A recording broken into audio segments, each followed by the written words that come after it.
আজকে জানেন তো পদের বড় মোহ।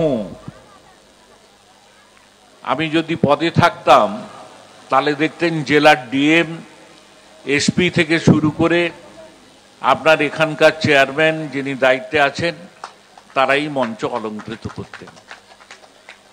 আমি তাদের শুভকামনা চাই, তারা ভালো থাকুন, তারা পদ নিয়ে থাকুন।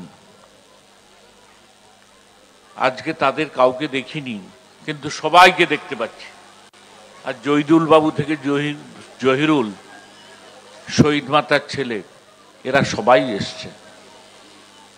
আমার গুরুপদ থেকে আরম্ভ করে কে নেই। আসলে দেখুন, বিন্দু দিয়ে সিন্ধু হয়। আমরা যদি বিন্দু হই তবে সিন্ধু রক্ষা পাবে, আর বিন্দু যদি না থাকে সিন্ধু রক্ষা পায় না। সেই জায়গায় সম্মানীয় এসডিও থেকে আরম্ভ করে ডিএম থেকে আরম্ভ করে সবাইকে অন্তরের সঙ্গে জানানো হয়েছে, এসপি থেকে শুরু করে। তবে দেখা যাক, আমারও বয়স হয়েছে, আজ হয়তো আমার পদ নেই, তার জন্য আমার কোনো দুঃখ নেই, আমার কোনো আক্ষেপ নেই, কারো বিরুদ্ধে কিছু বলি না। তবে দেখবেন একটা শক্তি ক্ষয় হলে আবার কিন্তু তৃতীয় শক্তি সেখানে মাথা চাড়া দেয়। এটাও সবার মনে রাখা দরকার। আর তৃতীয় শক্তি যদি মাথা চাড়া দেয়, একটা অবিভক্ত মেদিনীপুর মানে জানেন ত্রিপুরা রাজ্যের থেকেও বেশি সেখানে মানুষ বসবাস করেন। আমি জানি না, আমার এখন ৬৬ বছর বয়স হয়েছে, অর্থনৈতিক দুর্বলতা আছে, পারবো কিনা। কিন্তু আমি তো বিজ্ঞানের ছাত্র। বিজ্ঞানে একটা জায়গায় বলা আছে যে থ্রেশহোল্ড লেভেল, মানে সহ্য করতে করতে করতে করতে একটা জায়গা যদি অতিক্রম করে তখন সেটা কিন্তু বিস্ফোরণ ঘটে। আমি চাই না সেটা হোক। পদ খুইয়ে বেসুরো রাজ্যের প্রাক্তন মন্ত্রী মহাপাত্র।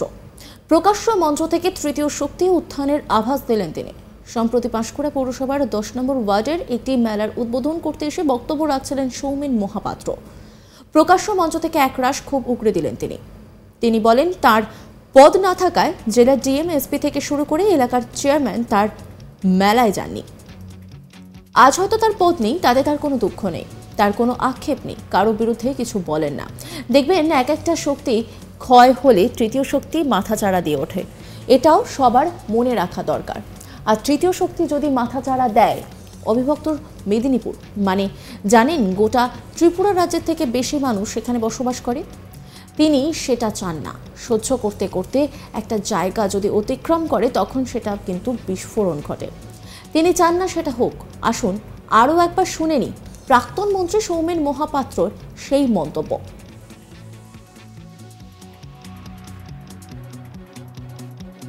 তো পদের বড় মোহ।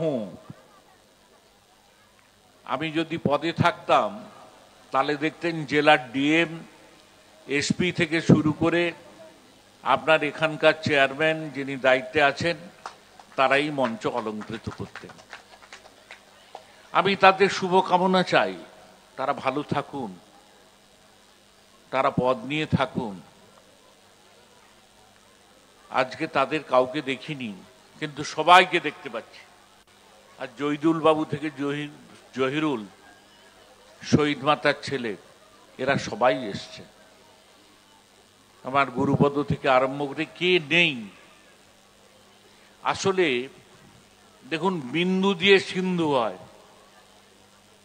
আমরা যদি বিন্দু হই তবে সিন্ধু রক্ষা পাবে, আর বিন্দু যদি না থাকে সিন্ধু রক্ষা পায় না।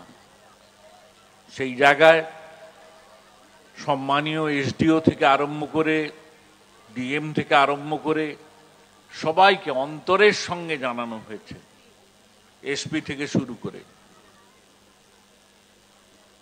তবে দেখা যাক, আমারও বয়স হয়েছে, আজ হয়তো আমার পদ নেই, তার জন্য আমার কোনো দুঃখ নেই, আমার কোনো আক্ষেপ নেই, কারো বিরুদ্ধে কিছু বলি না। তবে দেখবেন একটা শক্তি ক্ষয় হলে আবার কিন্তু তৃতীয় শক্তি সেখানে মাথা চাড়া দেয়,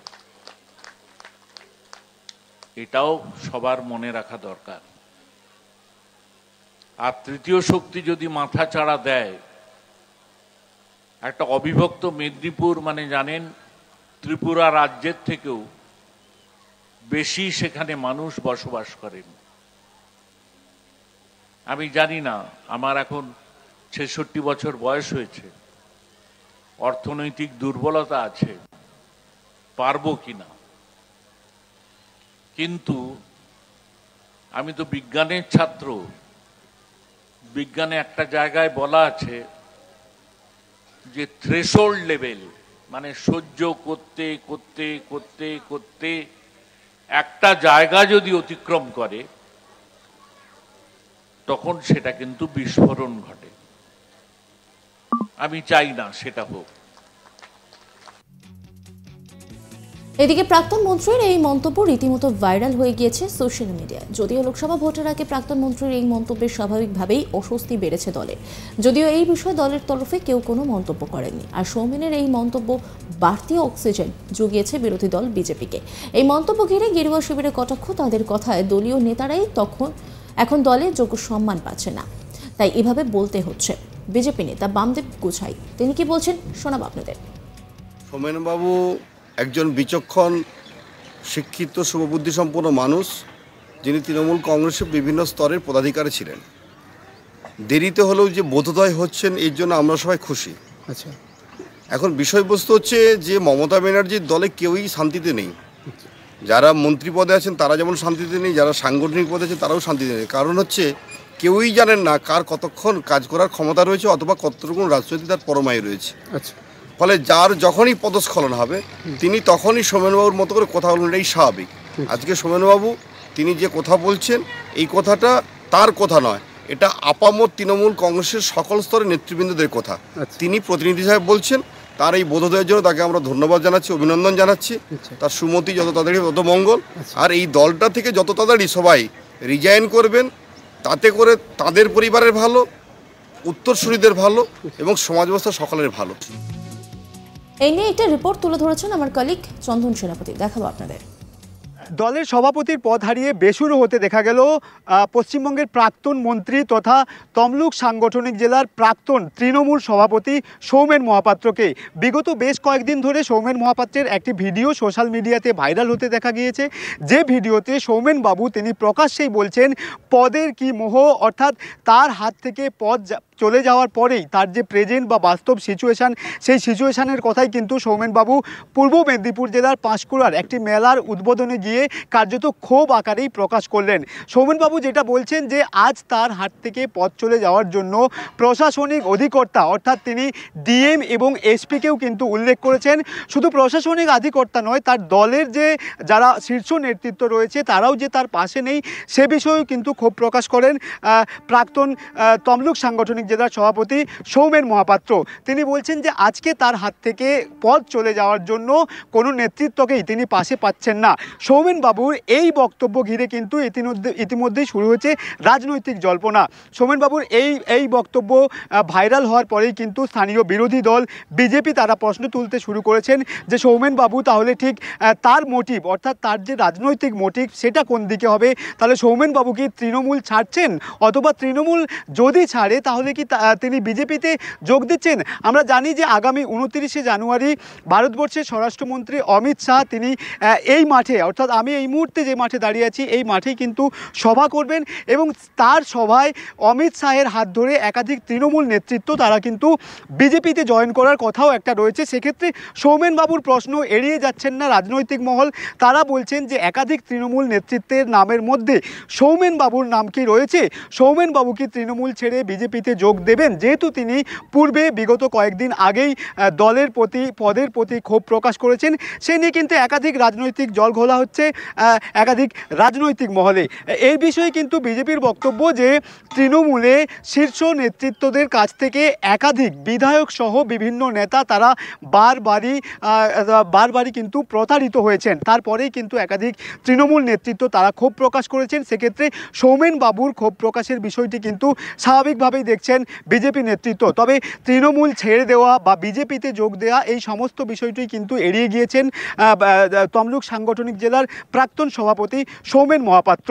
এ বিষয়ে বিজেপিকে প্রশ্ন করা হলে তারাও কিন্তু কার্যত স্পষ্টতই বলে দিয়েছেন যে সৌমেন বাবুর বিজেপিতে যোগ করা নিয়ে কোনো রকম আশঙ্কা বা অবকাশ তা এই মুহূর্তে বিজেপির কাছে নেই। তবে সমস্ত বিষয়টি কিন্তু আগামী 29 তারিখ অর্থাৎ 29শে জানুয়ারি অমিত শাহের যে সভা রয়েছে দুপুর 1টার সময়, সেই সভার দিকেই কিন্তু সমস্ত মহল একাধিক রাজনৈতিক মহল থেকে শুরু করে বিভিন্ন জনপ্রতিনিধি প্রত্যেকেই তাকিয়ে থাকবেন অমিত শাহের এই সভা ঘিরে। সেই সভাতে সৌমেন বাবুর অ্যাক্টিভিটিস কী হবে, সৌমেন বাবু প্রকৃতই তৃণমূল ছাড়বে কিনা, তৃণমূল ছেড়ে তিনি বিজেপিতে যোগ দিবে কিনা। যদিও সমস্ত বিষয়টি কিন্তু উড়িয়ে দিয়েছেন প্রাক্তন তমলুক সাংগঠনিক জেলার তৃণমূল সভাপতি সৌমেন মহাপাত্র।